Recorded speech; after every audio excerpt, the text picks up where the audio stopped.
Welcome. It's a brand new show, Freeroam, freewheeling, off-topic shit chat with whoever I fancy having on. This is a chat with Paul Kilduff-Taylor from Mode 7 Games.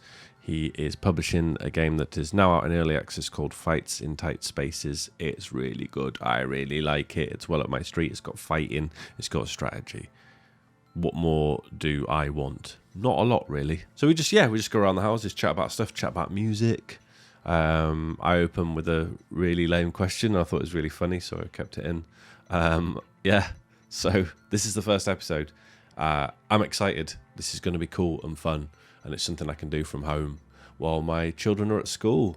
Yeah! So here we are, first episode of this lovely chat show, Freeroam, episode 1.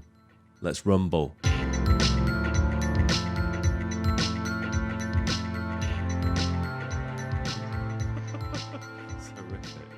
And do you prefer, so would you say, if you had to choose, which you don't have to choose, so it's an absolutely fucking pointless question, but if you had to choose, right, between... I'm not going to. No, Dad, just refuse. No, I don't have to, so I'm not gonna choose. No. Why? But if you had to... I'm not going to. But you had to. Which do you prefer using hardware? Do you want to get your fingers on them keys, or is software, just having it all in software, easier? Future Music Magazine 1997 era ass question. It's situational, right? It's situational. I mean, I think if you want sort of flexibility, if you want to mess around quickly, hardware's better straight up, because you can just I don't know what I'm doing. And software, the fact that you can get any synthesizer that anyone's ever imagined and ones that only you can imagine in software, so basically instantly, is good. I know a lot of people are into modular and stuff now, and again, that's about the physical, plugging things into other things, and there's something about the workflow of that is different, and it makes you do different things. But I can't, software's so good now that it's sort of silly. I mean, a lot of the stuff that I got was because it wasn't emulated at the time I got it, or it's sort of because no one bothered because it was bad. And that's kind of mostly why I have hardware for stuff that you just cannot get in software, or just cheap stuff that I like, really. So that's a long-winded non-answer, because it's a stupid question, so it's fine. It is. That's why the answer. The software is just incredible now. There's so much stuff all the time, just constantly emerging. That Where do you start when you're writing something, though? Do you start on the keyboard, pinking and plonking? It's pretty much always just chords first.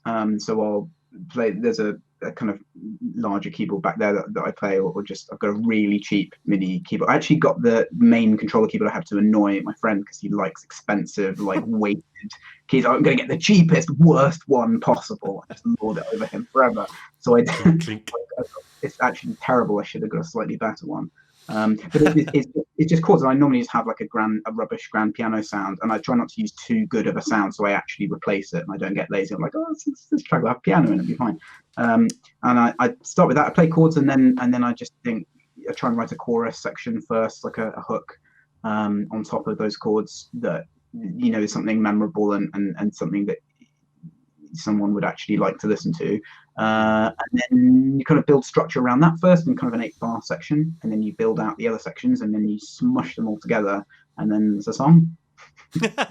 It's a song. It's a really unromantic, quite mechanical process when it comes down to actually arranging it and stuff. A lot of musicians have a lot of problems with arrangement, and I'm just really lazy. I think there's 4 or 5 structures that I like using, and I just pick one and I do that. Okay. And it means I don't really think about arrangement so much. So you don't agonize. You work quite quickly, would you say? You just with arrangement. Nicks, I still agonize. Everyone does. You you'll know this from photo editing, and like it's like there's no person in the world who's like, that's fine, who takes it seriously. Like everyone's, even like the most lo-fi kind of like edgy, I don't care type of artist, they're there like, yeah, it's equivalent of like bedhead hair, isn't it? You're making it look like, you're like, oh, it looks like I've just got out of bed, but it took me about 3 hours, sort of thing. Right. So mix is always agonizing. Arrangement, no, just like life's too short for that. And good tracks are sort of. There are some good tracks with innovative structure, but for the most part, it's like if you've got a banging chorus, it doesn't matter what style it is. If it's a good like banging drop, man, sick whoops. If it's a sick drop, and that's the bit everyone likes, and then you have like a build up section and that and a verse or something, and that's it. So it doesn't. I don't think it matters too much. Dance music, it's like you have to just have the same structure as everything else, otherwise no one's going to play it. And it's just about can play like intro, the drop, breakdown, drop, outro. Great. Yeah, and I guess it's just about the sounds that you put together in there, what they sound like, and what appeals and stuff. God, it depends on. So sometimes I spend a lot of time on sound design, like I'm doing more Fights in Tight Spaces music now. It's not a plug, but genuinely what I'm doing today. What's that? It's a computer game for the computer. So I ended up, I think some people aren't completely clear on this. I am doing soundtrack. I'm publishing it and doing soundtrack for it, which is a bit weird. I'm mostly doing that to save money. Should I say that? No. Well,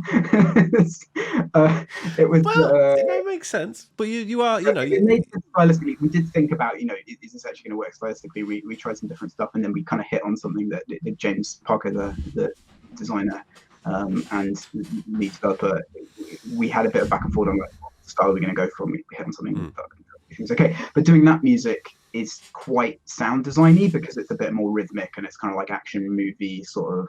We wanted a bit of a kind of Crystal Method-y, Propeller Heads-y, Matrix soundtracky, slightly cheesy, synthy action movie. And that's like a lot about picking sounds because it's not about big emotional kind of moments and lyrical choruses. It's more like it's what? Technical terms. So sorry about that. I'm sorry about that sound. It's a bit with Kevin and Perry. Fights in Tight Spaces is a turn-based strategy game. Yeah. Where there are similarities to things like is it Unto or Into the Breach? Into the Breach. Into the Breach. Yes. Into the Breach, for example, because there's a lot of moving units. Pushing units out of the way or making them attack each other and that sort of thing. There's the whole thing with it tells you where the next unit's going to drop, which I think is in that. Is that in there as well? Yes. But you've taken this other element where it's card based, and there's that idea of like you're in a tight space, and it's like those action scenes where you're in trouble, and you've got to improvise with the hand you are dealt, as it were. Yes. Do you think you're clever, mate? Definitely not, because none of that was my idea. It was all James. So James kind of originated, like he wanted to make a game about fights, action movie fight scenes, which are kind of like there's a scene in a movie of a guy having a fight in a car, like while everyone's got seatbelts on in a car. I can't remember which movie it is. And then he had another one which was like a prison van fight. These are all different action. James is like an action movie connoisseur, and when we started working on this, he came to my house. We watched a really bad Jason Statham movie together as kind of like a Project Inception ritual, and that was really good. So he is very versed in that whole kind of action movie thing, and he pitched it to me as Into the Breach meets Slay the Spire. With action movies, and you see like that was actually in his pitch, and you see that when you are involved with publishing games or sort of you get to see game pitches in any capacity, you see a lot of like cool game pitches, and you think, and this was like, he had a little pre-visualization which used characters from Rico, his previous game, which is really cool, and I more people need to play that. Actually quite innovative design wise and really interesting. So an FPS, sort of roguelike FPS, very fast paced, where you kick down doors with a mighty foot, and then you clear the room, and then you kick down another door and clear the room. It's very snappy. So he had that. He'd done a game that had really good innovative design, and he was pitching me something that was genuinely like a combo of two really interesting things. And the way it's sort of panned out has been, it's a deck building game which has an additional grid tactical layer to it. I think that we've kind of, James might say the opposite actually, but I think I've slightly been leaning into deck building more, because I think our audience has been mostly deck building players who want something new with their deck building. But the tactical stuff's kind of there as well, and it's been a tricky hybrid to get right. There's been a lot of iteration and back and forth, and we've been lucky to have some really super great testers who are just putting crazy amounts of time in, and so it's come out as a sort of tactical deck building game with punching, and kind of like a proper new genre twist, which was always like, so he absolutely hit his ambition for it. Yeah, which is really, really crazy and great. So he's done amazing with it, really. I've hit the point now with it, right? And I know I'm in trouble, like not blowing smoke. I mean, I just really like the game, so obviously I'm not gonna. If I hated it, I wouldn't come on and be like, oh, it's kind of shit actually.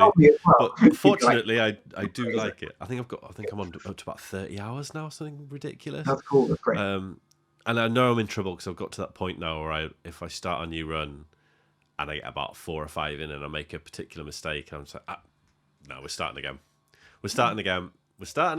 And it's that thing where you're not even, should I start again? You just go, restart to get that build right. And just, you're just like, oh no, that's obviously a good sign. Yes. Good/bad sign, as in like, absolutely hooked in now. Looking ahead and stuff, and it's just, think about those extra bits of strategy. Like, it's taken me this long, probably me being a bit thick, but it's taken me this long to realise that I can look a couple of stages ahead. So when I'm deciding whether to go left or right, I'll go, well, what's after that? What do I need? I need a bit more health. So if I do that, if I complete the task on this level that gets my health back, I don't have to spend money on healing, and then I can gather that up, and with a bit of luck, I can get to the gym, which is where you buy new cards or upgrade cards, and not have to spend anything on healing. And also, I need that. I need this for the build I'm trying to get. So it's like, it's actually quite cool. You start to like, it really starts to sort of fan out. Like when you first jump in, it's like you get to grips with it pretty quickly. There's the little tutorial gets you up and running pretty smoothly, and those tactics just start to evolve and it's something. What I quite like is it's as satisfying to sort of figure out ahead of time how you're going to push one character into the other one to make him hit him and hit that person, or both shoot each other and that kind of thing, as it is devastating when you miss a single one detail in your plan and you just get wrecked completely. If it just so happens to be an unfortunate series of like, I forgot he turned stuff, like the one that always gets me is forgetting that there's certain characters that turn to face you. Yeah, that was actually a problem at one point in there. Oh, was like, it? Everyone was forgetting that all the time, so we had to add the UI in. But so that's actually kind of an interesting thing to think about, because there's that, and there's the auto attack push guys who are like the really bad problem enemy for everyone. And there's this point where it's good that you sometimes forget, but if everyone's forgetting all the time, then it's just very annoying and sort of bad game. So it's tough to get that right with some of those trickier things. You want it so that new players are probably a new player could theoretically get it if they were really thinking about the effects and the enemy positioning. A new player could get through that first time. They have the information to do it. But a seasoned player will have been pushed into the line of a gunshot so many times. Like, I mustn't do that again. I was really so there's a get over here card which brings the enemy a square towards you. Yeah. And I was watching Northern Lion play his first game on his stream because he played it a couple of times. And he was on there's an alleyway level which has a door that you can get pushed out of and you die. And he was trying out the different cards and he played the get over here card on a push guy who hadn't used his auto attack yet. And he advanced one square towards him and pushed him. And if he'd been one square back, that would have been a run ender.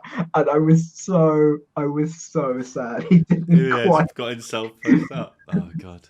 He nearly had an ultimate gamer moment there. But that's that's another tactic I hadn't thought of. You could pull someone into the path of an auto attack or get them pushed out somewhere and that sort of thing. Yeah, as I say, there's some depth there, and all of these things, like it's really great to talk about them, and you're into the game and you're seeing them, and our Tesla as well. And it's the tricky thing now is kind of how do you take what we have and kind of increase that possibility space and that complexity around all of those things, all those effects together, and just enable more of that to happen in a good way, not trying to force it, not sort of put in too many extreme effects or it's like nurturing that kind of game design. It's a pretty difficult job, and I'm glad that James is on the case really, and I'm just here to kind of say make it good. It must get harder and harder as you. It makes you think of fighting games where you start with 8 characters. Well, but for example, Street Fighter V started with like 8 characters, and now we're up to like 30. Yeah, something like that. Or the beta, start with like 8 characters, and then it get 30 odd by this point, like 5 years later or whatever.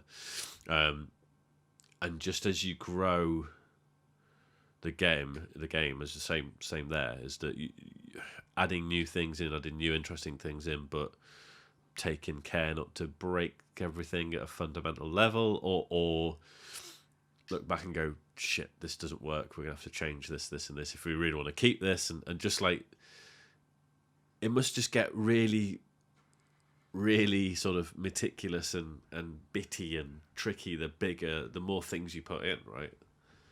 It can do. I think there's a point where you just don't know if the core of the game is good. And that goes on for a really, really long time. And it does with every design that's kind of a bit new, or it's just like, it's often like more than a year where you're just like, is this good? And with tactical games, particularly in strategy games, there's this problem where the difficulty will kind of oscillate between trivial, like a 4-year-old child could figure out the right thing to do in the situation if you presented to them in the right context, but genuine a lot of the time, to no person could ever pass the complexity of this. It would need 10 deep minds to so that it just flips back and forth the whole time, where it's stupid or it's terrible. And then you hit a thing where it's sort of it's the kind of cognitive load of a turn, which is a very pretentious phrase, how my brain thinks about it. Sure. It's like how much weight is on your brain in a turn in terms of like, oh, if I go here, then this thing will happen, and like playing forward. So once you get past that point where you're like, okay, enough things are happening in a turn that it's not like I can't train my cat to play this game, or once you get beyond that, then there's quite a nice period where you can add things, and it's like little twists and seasoning and flavor of different stuff happening and different effects. And then you're in this other phase where there's so much of that happening that you then have to kind of govern it. So I think we've got the structure in there. It doesn't feel like as sort of as dangerous as adding a new character into a competitive fighting game, which just has all its own thing where you're trying to account for play behavior. Like I just genuinely have no idea how any of that is balanced. You probably know more than me about sort of the process there. That sounds like a total nightmare because you have competitive element. Whereas this is kind of like we sort of know the domains of stuff that work. So you just put that one and then one in that one. Yeah, it's a little different. I think the thing with fighting games is they kind of don't know. They do, but you actually need pro players to go and pick it apart. Like they'll know, obviously the people know how the game works and the mechanics of fighting games and what have you, but it's just the time spent by a bunch of pro players that are doing that all day, every day. They will be the ones that find that stuff. They're your testers. But you don't know until... I mean, I think in the past there's been instances where, you let a pro player play a game behind closed doors, and maybe... I think they obviously need a group of them so they can exploit things and find out ways to exploit each other's weaknesses and their characters, and like you can't do anything about this button and that kind of thing, and figure it out. But there are things like, so for a long time, Karine was pretty much one of the best characters in Street Fighter V. But she's not like a wildly popular character. She's from the Alpha series, and she's basically, I mean, I don't give a shit about the story, but as far as I can tell, she's Sakura's schoolmate, who she owns her own. She's like a privileged rich girl, and she owns like an estate or something. Right, sure. The landlord. But like landlord. Yeah. Schoolgirl landlord is her archetype. Popular character. Classic archetype. Schoolgirl landlord, right? And she was just, obviously you've got all these other characters, and like there's the Ryu and Ken, and then you've got like the new bad guy Nakali, who was kind of the face of it when the game first came out. You've got Bison, you've got Sagat, you've got all the big boss characters, and Akuma. Akuma is good, actually, to be fair. He's always been good. But like she was good by accident. Right. She was really good by accident, I won't get into it because it's boring unless you like fighting games. But basically, the tools she had, just what you got off it, will happen to be a lot easier to use if you were a good player, But there was no deliberate design. Let's make her the best character in the game, because they want your boss characters to be best. So that kind of thing. Like They brought out Gil, who was the boss in Third Strike, who's this kind of god, this Olympian style god who's like half red and half blue, and he's fire and ice and stuff, and he really fancies himself. And in the original game, he was an absolute shithead. I don't think you could use him. He's only a boss, but obviously the idea is he's like a god, so he's going to be good. And in the canon, I think he beats up Akuma and Bison with ease and that kind of thing. But he's shit in this. He's near the bottom tier of like he just doesn't have what you need to do well in the game, even though he looks cool and he does loads of damage. And so I guess that those things, they just kind of, you just got to release it and go, people play it, people go, don't use this person, and then they add, buff and nerf them as time goes on.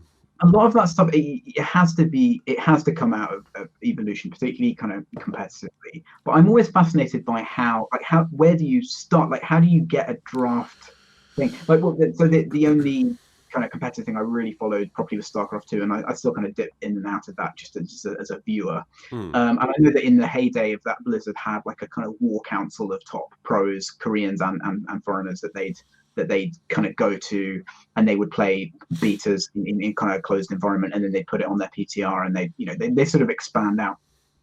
And I think the issue there was that there were just so many competing things. Like, they were trying to make it possible for it's Blizzard, so they wanted like relatively casual.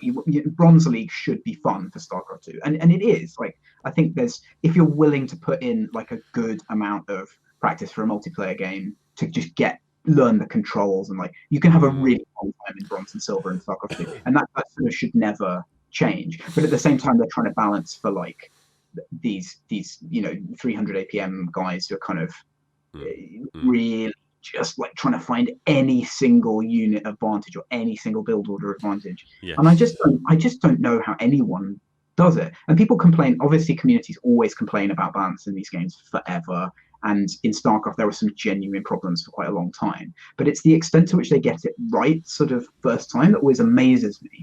And then when you see something really genuinely bad like Bayonetta in Smash, which was sort of one of, even like that's the only fighting game I really got into, and I stopped playing around the Bayonetta. So I can either learn how to deal with this, or I can just stop. And that's the problem with that's a disadvantage that a single player game like Fights doesn't have, because you do have to. It's a weird thing. I always get why people can't be asked, because with any sort of competitive multiplayer like that, there comes a point where you just hit a wall. Yeah. And Multiplayer as well, like, yeah. and it's frustrating and it doesn't feel very good. You might have fun, you'll work something out, and then in your league you'll be coasted and you'll be like, yeah, great, but then you'll just hit this like new league of players or new class of players that are like, I know how to get around that.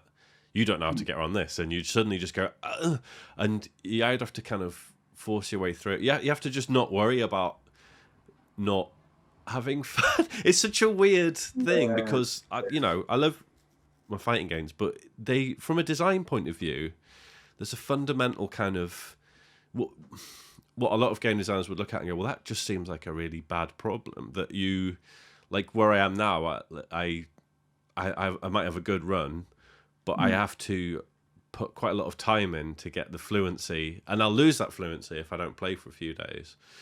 And then you come back and there's just this kind of real frustration of, well, if you let it happen. So you have to accept that you've got this character you love playing, and you know how they work and how they move, and the fun is in expressing your play style and expressing that character through how that character moves on screen, how it behaves, how you set up whatever you're setting up, whether it's a big wrestling guy who's going to just advance, or whether it's a trickster character, and the fun in that is moving around and being evasive. So it's kind of things that you might get archetypes of that in a single player game, and the only, like with that, the more you play, you're only going to have more, if the depth is there, you're only going to have more fun because you're only going to get more sophisticated at using those tools and exploiting things, right? Whereas there can be long stretches if you run in a competitive league online of people who just aren't fooled by any of those things, where you're just on the back foot all the time, and you're using this character, you might spend an hour playing the game and you've not really had that pleasure of expression. You're just dealing with stuff. So you can't do, even if you get a little go, you can't start to do your thing that you like to do normally, so it feels really unsatisfying. And it's such a weird, it feels really counterintuitive, but it's just a thing you have to accept. There's so many different ways of kind of relating to it. So competitive multiplayer for me has always been like these very specific periods of my life where I've been like, I've needed something to kind of really get my teeth into, and with StarCraft, I'd be watching it a lot and talking about it a lot and playing it a lot, and it just occupies like a lot of your brain. And then when you hit one of those walls, it often becomes work, like just work to do it. And you have to, there's such a payoff if you get through that, and especially if you've been through one before, you know that the payoff is there. And it really just becomes that sort of equation of like, do I want to do like a month's work on this? And I think it gets trickier as you hit different sort of life situations. Like sometimes as you get older, or you have family commitments or work commitments and so on, it gets harder to do that. And then I think it's, if you don't really have a goal or sort of, so I think that the times I've been happiest with it have been when I've been like, I want to be roughly this level and I want to be playing these kind of games, and I just want to kind of be like that for a bit. That's when I've had the most fun. Or I've got a mate who's playing like I want to beat them. That's when it's really good. And the times that you kind of burn out of it, like I played a lot of Rocket League at one point as well. I was playing every day, and I was kind of starting to get better and better and better. And then it's that same thing again. Like you play genuinely good people, and you see what they're like, and you see the trajectory they've been on to get there, and you're just like, I can't play 5 hours a day. I physically can't, so I'm never going to be able to beat those people. And then it's just like, if you're not happy with where you are, you just spiral out of the game. That's what I did with that. It's really weird. It's weird. I think it's a weird league systems thing as well. I'm feeling going on too much about fighting games, but in Street Fighter, obviously you've got this: your bronze, then your silver, then your gold, then your platinum and diamond, and this kind of thing, master, and so you hit a point, and it's all kind of measured in points, gaining and losing points for a win and a loss, right? And you drop down a league if you go under a certain number of points, and vice versa. Whereas there's a new fighting game, Guilty Gear Strive, which is going to be out soon. In the beta, it has showed the lobby system in that, the ranked system, and that is a floor system. So you start on floor 1 and you get up to floor 10. You can move up and down the floors, but there's no points. It's based on how many wins you get in a row. So the player doesn't see a points rating. You just there's numbers going on in the background, I guess, and it goes right now. You can go up to the next floor, and it's a really neat thing. So 10th floor is like the hell floor, right? If you perform well on hell, you go up to a secret floor, 11th floor, which is heaven. But to stay, so when you go up to heaven, you have to win 5 games without losing more than 1. Okay. And if you don't, you go back down. Right. And if you do, you stay in heaven for a month. You get like a pass for heaven for 1 month. Oh, okay, that's interesting. Yeah. And then you're like one of the gods to challenge people as they come up in the. But it's such a nice little system because it doesn't feel as bad if you go up and down there, and it really took that frustration away of like constantly being reminded exactly. There's a rank in the thing, like the Street Fighter thing. It tells you how many points you got, and it says you are like 26,000th, or whatever in the world, sort of thing. And it's none of that. And I think it's quite a smart. Do we need all that? That's a struggle that, so Blizzard they now have points, they have leagues, they have divisions, and they have MMR. So you can actually see your MMR, which is obviously, the MMR is the thing that actually matters. What's MMR? Your real rank. It's a type of ranking system that's kind of originated with chess, I think. Oh, right. It's to do with like win rate. I'm not the wrong person to ask. Okay. Not being a proper insider or person who knows anything. So yeah, you can go. There's stats people will harp on about MMR and its benefits, issues for a great long amount of time. Thankfully, I won't. But that's like a proper ranking system. That is how you determine if someone's better than someone else at a type of game. And then you get all the other stuff, points you just get at times, and then divisions within leagues are kind of fake. So if you can be in like Division 1 but still not about to get promoted because your MMR isn't high enough, and it turns into this huge juggling act. I quite like it. Like I like the leagues, and you could do this thing where you could sort of fake go up a league towards the end of a season, and then you'd be dropped down again. And actually, that's quite nice, like psychologically, because you're like, I got to this league. It doesn't matter how many times people on Reddit tell you it doesn't count because at the end of the season, you're like, no, I was there. It said I was on the thing. The big badge comes up, and it's like platinum, yay! Yeah. That's good. That's good. I think everyone needs a bit of that. So that floor system sounds good. But it also seems like the first thing players are going to do is like try and find a hack to see their true ranking. The true ranking mods that it's like instantly that's going to happen anyway. So, but I like things that sort of give you a bit of a boost in multiplayer like that as you're playing, that you can kind of have as a badge of honor, and it doesn't really matter. Like, it's interesting. Like the compulsion of like we've got a little regular squad because of lockdown that we think we did. We're coming up to our year anniversary. We play Warzone in the squad, right? And that's sometimes we have a good game and sometimes we're absolutely arse, but we're not that bothered. I think when you bring in team dynamics and social elements, it's obviously changes things a lot anyway. But same as fighting games. If you play offline with your friends in a arcade setup and you go into town and meet up and that sort of thing, obviously it changes things so much into what you're doing. But with that, what was I going to say? I can't remember now.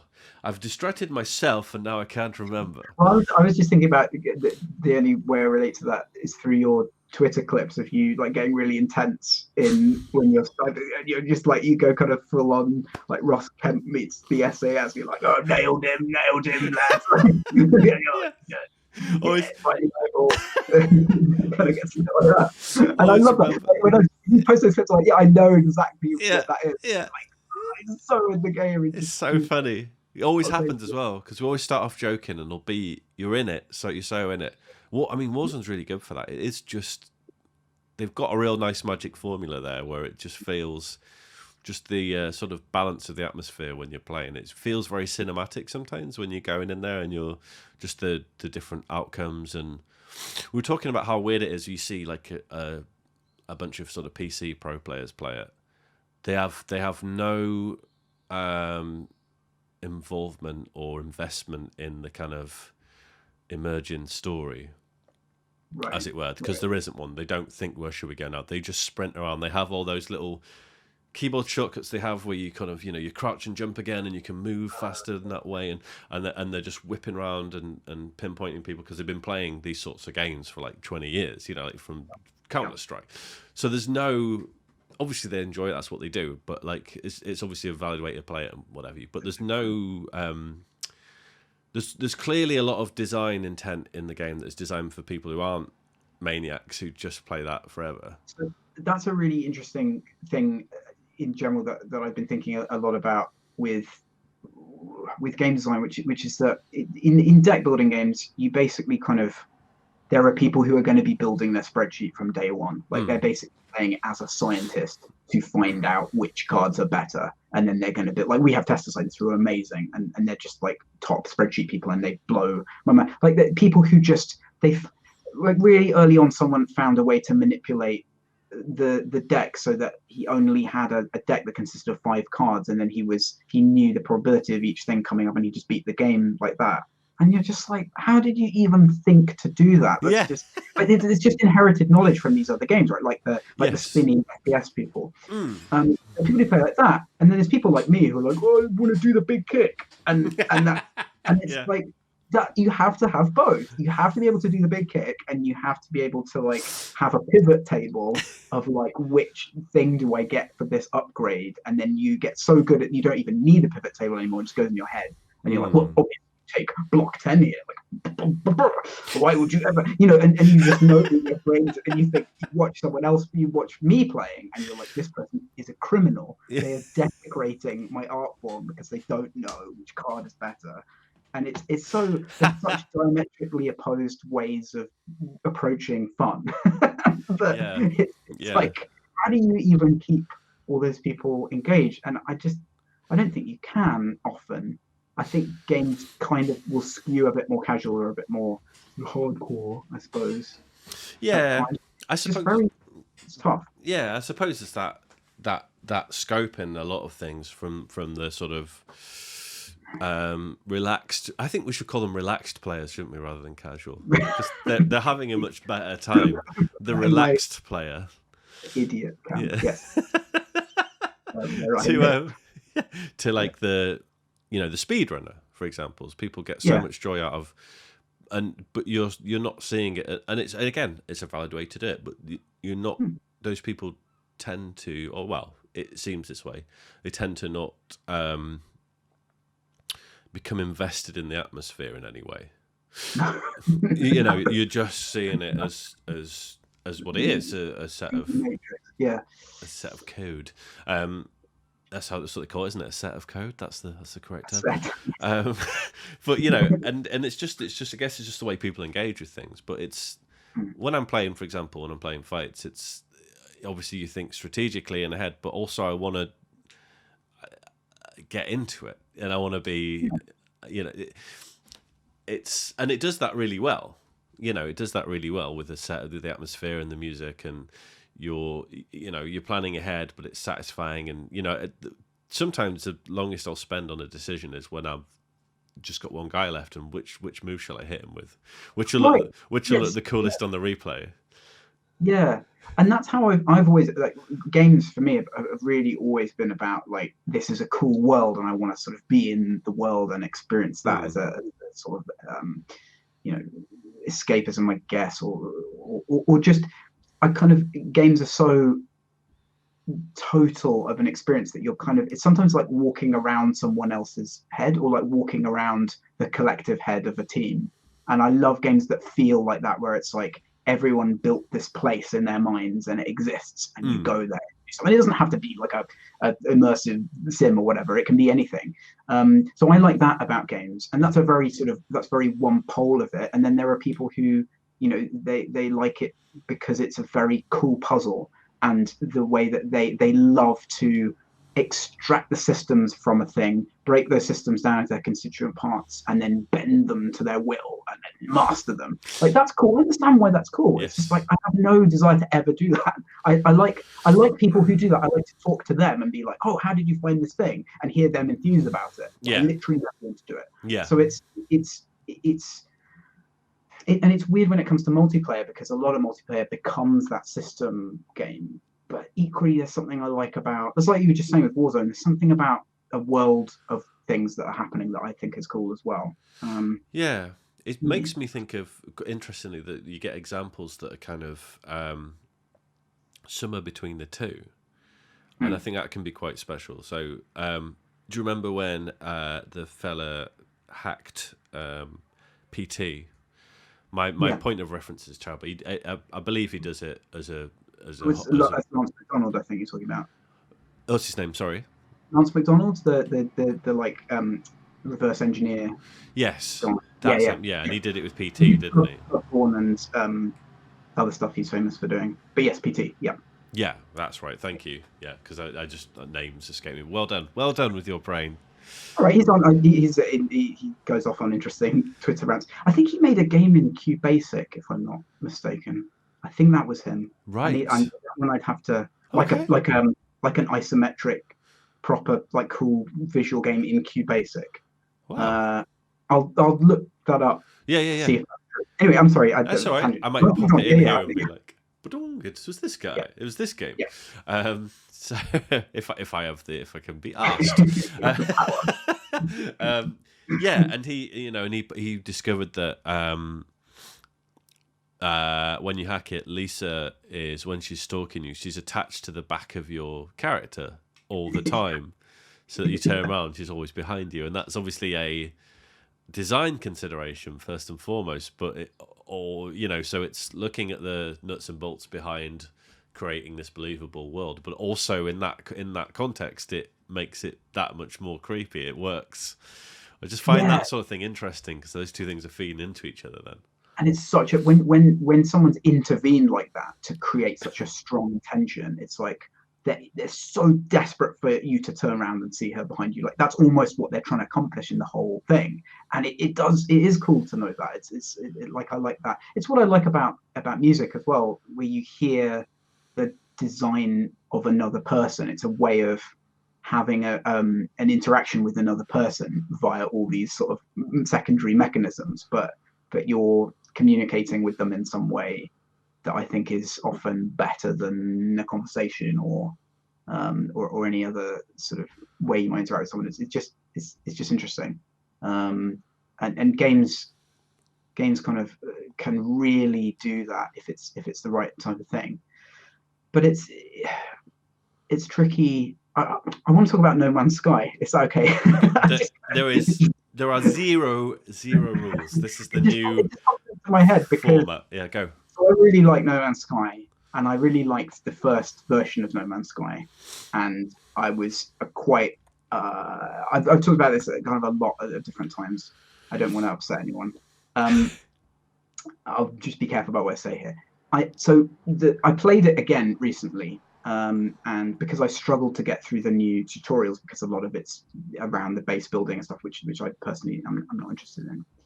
And it was really interesting to see that game transform from something that I felt was very much about that thing I was talking about experiencing a world and having these very discrete experiences Hmm. that were very distinctive, through to this thing where it's now a very complicated and deep survival simulation game Uh-huh. in that world. And there's lots of options for if you're a kind of grumpy, sad man like me, you don't have to do that. So I think they've negotiated it quite well actually, so Yes. that it can be that, but you don't have to engage with it. But it really just kind of it added so much of that kind of optimization systemic stuff that isn't my jam to something that was very experiential and very sort of you had these light survival elements like you have to shoot rocks and everything, and that's fine. Yeah. And I like that because I don't like deep survival mechanics, but this was like just enough Yeah. to maintain gameplay. Yeah. So seeing that, I think it's the only thing I've ever experienced where it's just had this shift across philosophically to being what I consider to be a different game. And I mean, I don't Hmm. know, the team well enough to sort of talk to them and be like, was this what you had in mind originally? And maybe it was, maybe they did want to do all that, but it kind of it's tonally totally different, and it really does feel like a different game. Even though, like, I'm not going to go on Reddit and be like, "It's a different game." You can play the old game in that game if you Yeah. want to. Yes. You don't have to do that stuff outside the tutorial. There's question mark there as to that, but it shouldn't. There's no real legitimate complaint to be made. There's no No. complaint. I'm just No, I know exactly what you're saying. Yeah, it's interesting to know. Interesting to think like how much. Say they were not mobbed by screaming children from the outset. Yeah. Just say they weren't. Say that somehow was possible in modern game design and sort of engaging on social media. Say that was possible.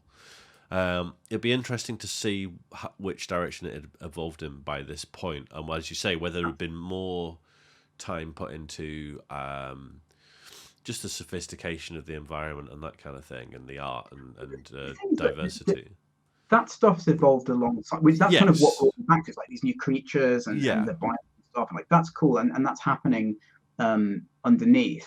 But yeah, and obviously commercially, the right thing to do is to listen to the audience, and they had a big audience of players, a very big audience who wanted all of this additional construction and survival stuff, Yeah. and they went with that. And I think that's, I mean, it demonstrably has paid off for Oh, them. of course. Like Yeah. really, Yeah. So that's, and I would, if I was kind of running that game or that project, I absolutely would do that.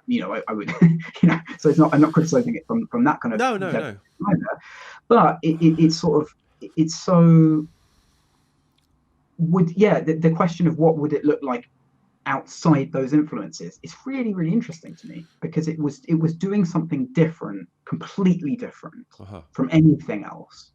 And it still has those elements, but it's become, I would say, a more conventional survival game.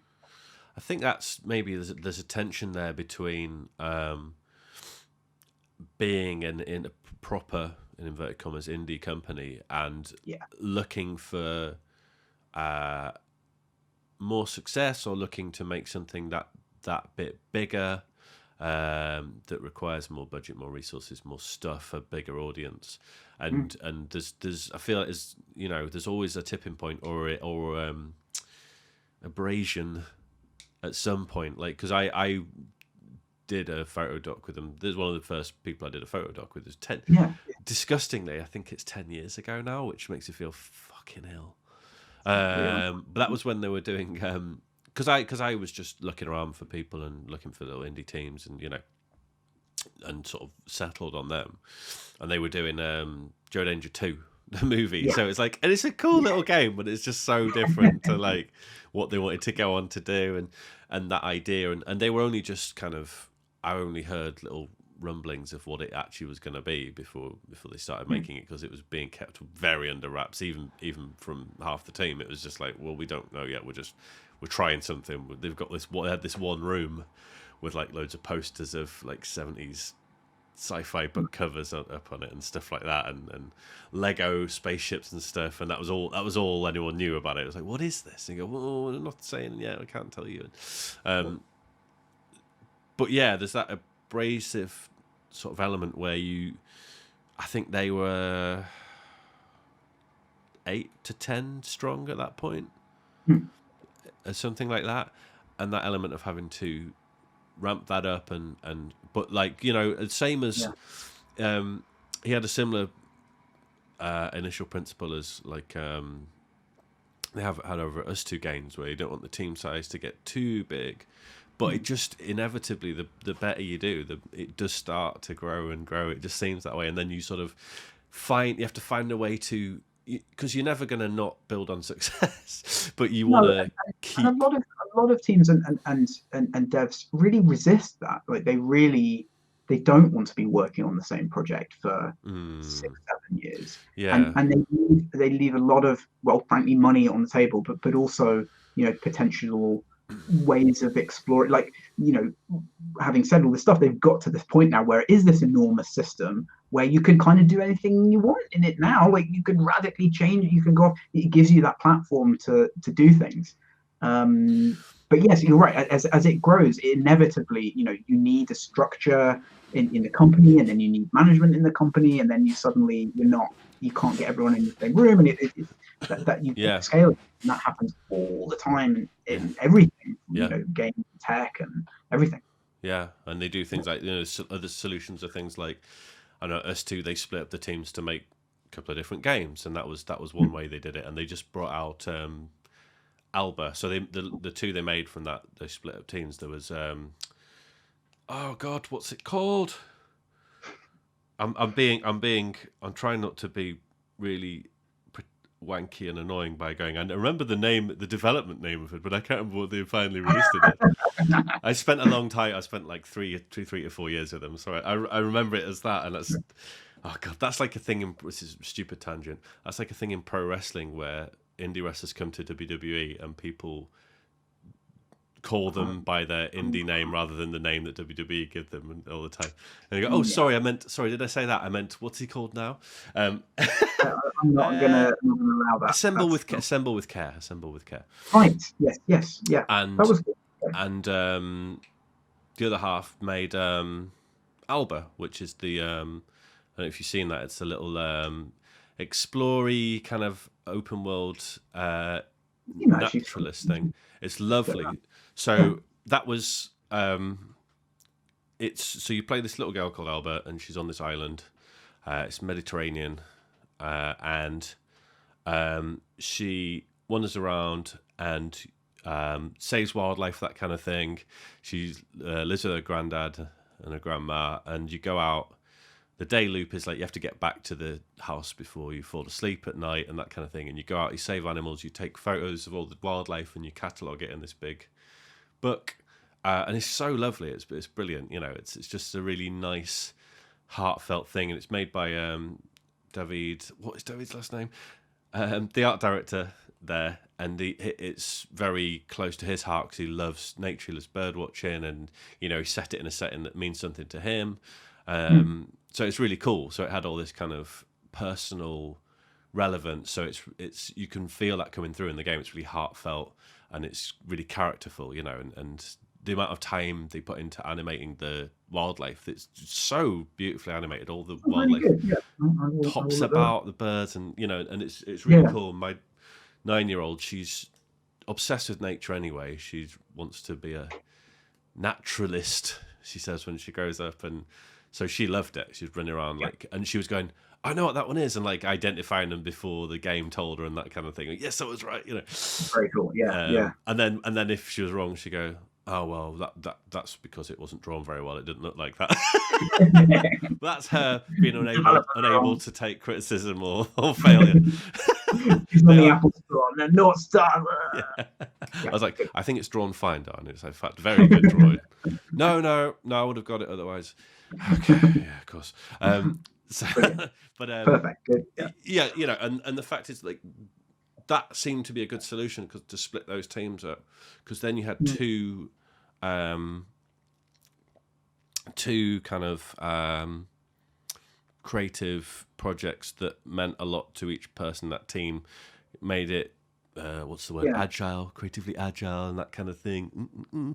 You know, a modest size, and then you keep the identity of the studio throughout everything. Then I'm just forever. It's something that in larger organizations where you do get that structure kind of building up, you absolutely have to allow that to happen as well. Like silo off a small team and let them do something. So many good examples of that going really well. And I think the problem is in bigger companies, people don't like. It feels like you're suddenly giving someone loads of power and prestige and control, and that there's a lot of like jealousy and infighting, and like, oh, you got your own budget and you don't have to report to this person, and it's really, you get completely hamstrung by that sort of machine like efficiency of a kind of mid-sized or larger company sometimes. But I really like the small team. I mean, of course, I'm going to say that, right? But I like the small team idea. Sort of even within that, I think you can do. I mean, Hearthstone, I think, is a good example of that as well, of something like where it was originally a small team within a bigger company, and then it started to get more traction. I think that was kind of how that originally started. The Kindle, Amazon did that with the Kindle. They had, I don't just get the story right, but I think they had like a little office that they rented across from the main one almost, and like put the team in there and didn't talk to them until they'd kind of figured out what they wanted to start with an e-reader kind of product. I just like that. I think that's a good way of, because you get all of these, you second guess everything. And this happens even in a small company, especially when you start, if you make some money and you have something that's okay, you second guess everything you're doing, and you kind of end up with some terrible results. You don't take risk. You don't follow your personal kind of direction as much. it's good to have that. Basically, it's good. It makes you think of like Clover, for example, who came out of Capcom, and and the stuff they made that is loved, and mad and unique, and it wouldn't have happened without that kind of setup as well. So, but things like God Hand, which is just a weird game, but I love it. I've not played God Hand. It's one I see it just gets brought up all the time in sort of hidden gem kind of. Yeah, it's almost like a meme now. So yeah, it looks so. Funny thing, it looks so rough now because of the age, and it's because it's 3D and the age. But you don't, after about half an hour, you don't pay any consideration to that. You don't notice. You just don't. I like things that look rough. I don't like, and I'm listening to a lot of music that sounds like shit as well at the moment. It's so everything gets very especially in electronic music. I know you. Of it has to be loud and clean, and the bass has to be warm, and it has to be wide and stereo field. It has to be all this, and it's just like, no, it doesn't. You just decided that all of those things are good. It's very impressive. So I like stuff that looks terrible. I watched the documentary that Stuart Lee just put out, King of Rock. Is it King Rocker? I didn't know that. It's about Robert Lloyd, who is the frontman for a punk band called the Nightingales, who've been around for 30 years. It was started around the same time as Joy Division and Sex Pistols, Jam, what have you. And they're brilliant. But he's never courted the sort of business side of it, and he's always kind of just done what he wanted to do, and he didn't give a shit about appearance. Basically a much truer sense as you go through, the impression is a much truer sense of what punk is than these so-called bands that were doing it, and his tales of touring with the Jam and them being not great to them, and talking about the hair, talking about what they're going to look like and this kind of thing, and it all seems like kind of anti-punk actually, and but it just goes through they're from Birmingham, and they're really good. I started listening to them obviously, and they're fantastic, and that has that feeling of as you say, sounding like shit in inverted commas, so that kind of not just doing it. What's the quote he had that he said? A quote of his, asking him how he wanted to be remembered, and he's just saying, his quote was like, "The work is everything." That was it. and I like that. It's like, it's not about me, it's about what we're putting out. It's just about, there's no ego, there shouldn't be any ego attached, and it should be just an expression, like that purity of expression, right? I always have this line with this stuff of kind of,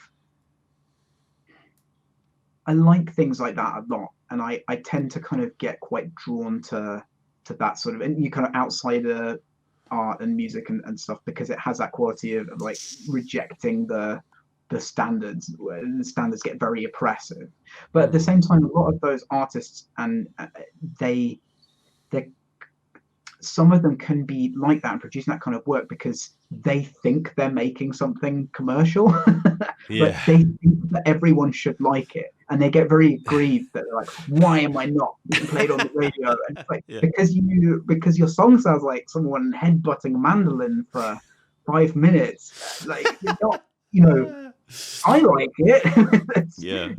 It's, and I don't think that people should necessarily compromise what they're doing, but I think that a lot of those kind of creators almost actively, they're self-sabotaging when it comes to putting their work out there in an accessible form or making money from their work, or they can I've seen that so much. I think I'm not trying to it's a difficult one. I'm not trying to tell people what they should or shouldn't do kind of commercially, or that they should change their work or whatever, but it's the frustration in a lot of those creative communities that is very difficult. And you think, if you just put up a store where someone could buy it and you linked to it, that something like that level. You can go too far the other way and just be trying to give yourself this kind of martyrish hero label at the same time, and then and that is arguably as much missing the point as it is to think too much about your brand and your It's as arguably as bad the other way. You can tip the scales, because then it's still ego. It's still ego, because then you're thinking you want everyone to see you in a certain way. You're still putting that ego first in a way. Last week I started playing, and I'm probably not going to continue playing, Cruelty Squad. Did you see that FPS game? Oh, it was amazing. Oh, rings a bell. Yeah, it's just come out in early access, I think. Okay. But it looks like a sort of completely demented freeware FPS Right. that would be on like a roundup of cool free games kind of article, and you'd see it and go, whoa. Yeah. But it's good and a product, and you can buy it on Steam, and it all works kind of, and it's and that developers obviously seems to be doing quite well with it and is quite happy with its success. Hmm. And I kind of I like that. I like something that is so the art is just like it's almost kind of unviewably crazy and color clashes and like it has big epilepsy warnings on everything. Like if anyone has those issues should Yeah. not Just, yeah. Right. like it just is it's like a seizure Yeah. in itself. It's impossible. So that's kind of how it is. And there's something about that aggression of art style and aggression of creation, but still in a context where like I can pay money and support it, and it's in the Steam algorithm and people can review it, and it's like a product that I like. I like the minimum amount of product, I think.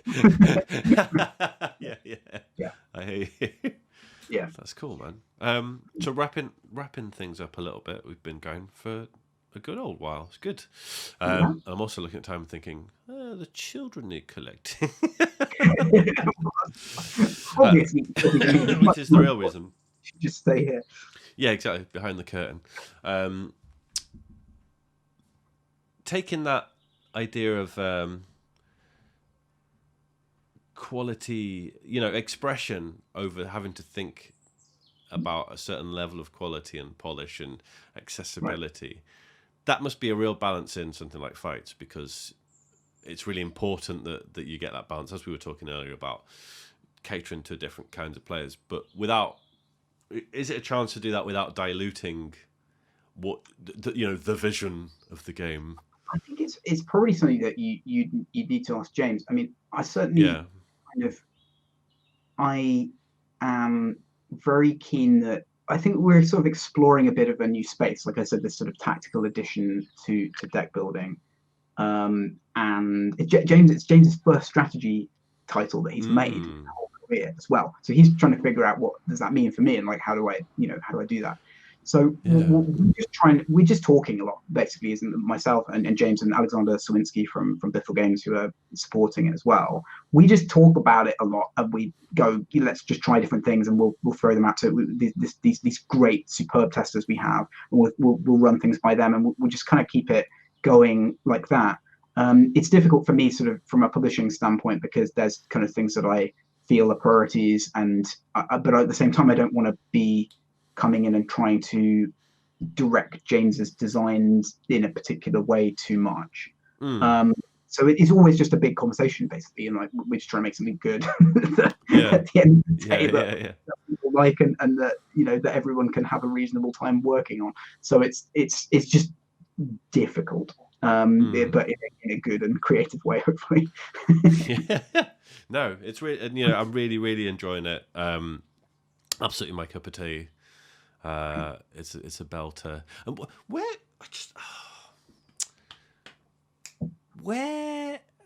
for some reason I've forgotten, Paul. Oh, my brain. Where is it available again? This you can get it on Xbox in game preview on Xbox One and Series XS out now. You can get it on Steam early access. You can get it on the Epic Games Store in early access, and you can get it on GOG in early access. This just published a roadmap that you can look at on there. If you go to the Steam community, that's on there, and you can see like all the things we're planning, sort of roughly when we're planning to do them, when we're kind of looking October time, hopefully, for kind of maybe we'll see how it goes. But yeah, and what we want is if you're playing the game, if you decide to pick up the game, please post any and every thought. You won't upset us. We've seen everything. Anything about the game, good or bad, as specific as possible in Discord and on Steam, and we read everything and we collate everything and we talk about everything, no matter how absurd your views. So it's really good. We want a big funnel of opinions to come in, and we'll keep working on the game until it's finished. And more and further plugging and smoke up arse blowing, I would say that it is worth jumping in now because there's so much in there. There's so much already. There's a load of content, and I haven't got past. There's what are the five stages? Yes. And farthest I've got is to the third. And there's so much more for me to find and unlock and do. And it's really cool. It's really cool.